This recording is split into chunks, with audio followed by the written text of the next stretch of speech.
Ya pemirsa, Anda kembali bersama kami dalam Lunch Talk dan di penghujung segmen ini kita akan mulai menyapa pemirsa Berita Satu di Makassar. Ada Bapak Taslim. Selamat siang Pak Taslim. Selamat siang. Iya Pak Taslim, silakan dengan opini Anda mengenai nasib Rio Haryanto di F1 nih. Iya, saya sebagai putra bangsa Indonesia melihat statement dari Menpora kemarin itu saya kira saya orang bodoh di Indonesia ini, ternyata ada menteri bodoh bahwa tidak mampu atau tidak berdaya lagi. Kok bisa begitu Indonesia ini? Kok bisa dijadikan begitu? Saya sangat saya tidak setuju. Masa 120 miliar, bukan saya miskin, tapi kalau Donald itu pertanyaan kan sudah dihapus subsidinya. Subsidi untuk rakyat, itu kan di undang-undang ada, dan Pancasila, keadilan bagi seluruh rakyat Indonesia. Loh, mana sebagai warga negara merdeka, mana Mas Rio Haryanto yang bisa menonjolkan prestasi di dunia, di kancah internasional, kok tidak bisa didukung dengan dana 120 miliar, kok Menporanya sudah pasrah. Itu loh, saya sebagai warga negara sangat kecewa memiliki menteri begitu. Harusnya usahanya lebih kenceng gitu ya, Pak Taslim ya? Iya, masa seorang menteri tidak bisa lobby?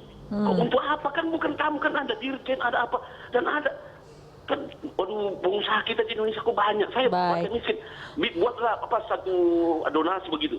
Saya sebagai warga negara Indonesia yang tidak punya penghasilan yang tetap, tapi saya bisa 1 juta.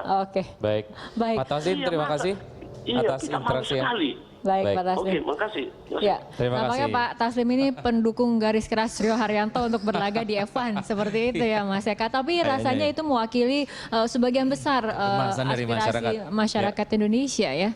Ya, kalau saya lihat di medsos itu dukungan terhadap Rio sangat besar. Bahkan pada saat Rio masuk F1, media sosial atau istilahnya hashtag terhadap Rio ini adalah yang tertinggi di F1.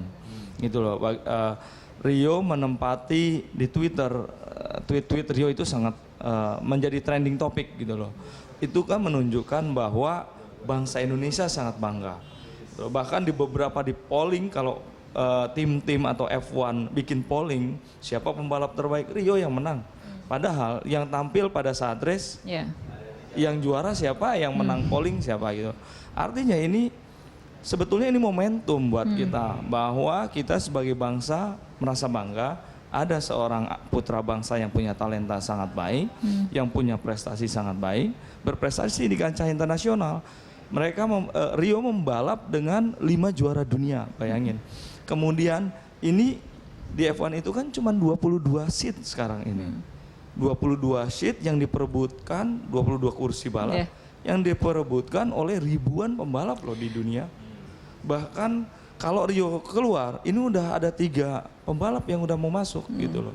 Dan kita sebetulnya sudah menaruh pembalap di situ, agaknya kurang bijak jika kemudian tidak berusaha keras untuk tetap mempertahankannya di F1. Harusnya pemerintah atau negara itu mendukung gitu. Saya pikir kalau swasta ya swasta digandeng gitu loh oleh pemerintah. Bagaimana ini ada trigger buat kita untuk masuk ke kancah yang lebih tinggi.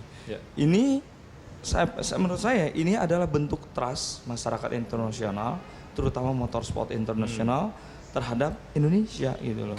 Dan nanti viralnya ini akan viral kemana-mana. Ya, Mas Eka tadi Anda menyebut sebetulnya jarak dari Hongaria ke musim berikutnya itu 1 minggu lah ya.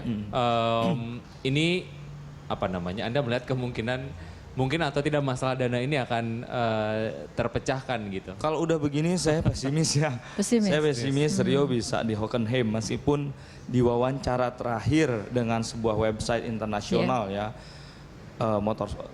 website motorsport, bahwa Rio merasa optimistis dia akan berlaga di Hockenheim. Gitu loh. Dan kalau Rio tidak berlaga lagi sampai musim habis, saya sangat prihatin gitu loh.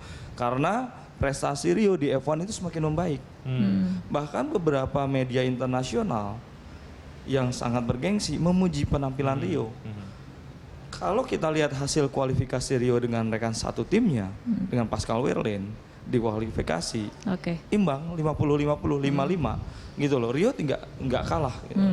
Nah, kenapa dia Kenapa Werlin lebih baik? Werlin punya jam terbang 2 tahun lebih awal dibandingin Rio. Nah sekarang Rio ini di tahun pertamanya dia udah menunjukkan hasil yang lebih baik. Meskipun di race memang dia ya dinamis ya, fluktuatif. Namanya juga. Bahkan saya kalau nggak salah di media yang sama nih, saya bilang di musim pertama Rio finish aja ini kita udah harus bersyukur.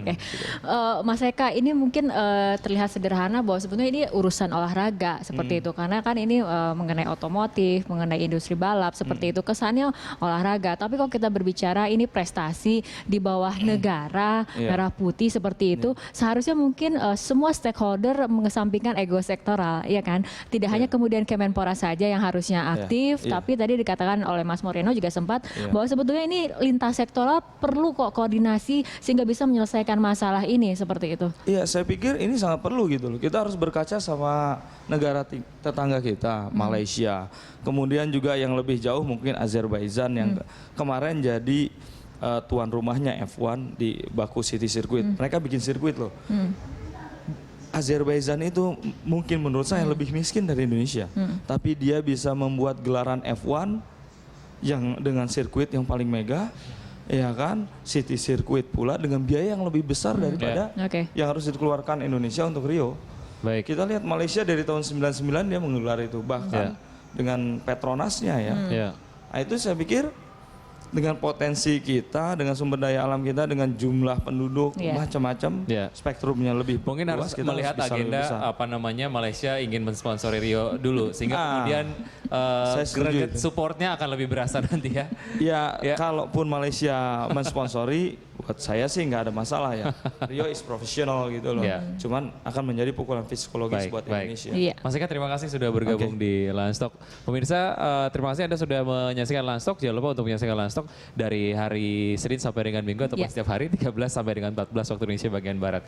Saya Wiki Adrian. Dan saya Fitri Megantara, terima kasih atas kebersamaan Anda. Sampai jumpa.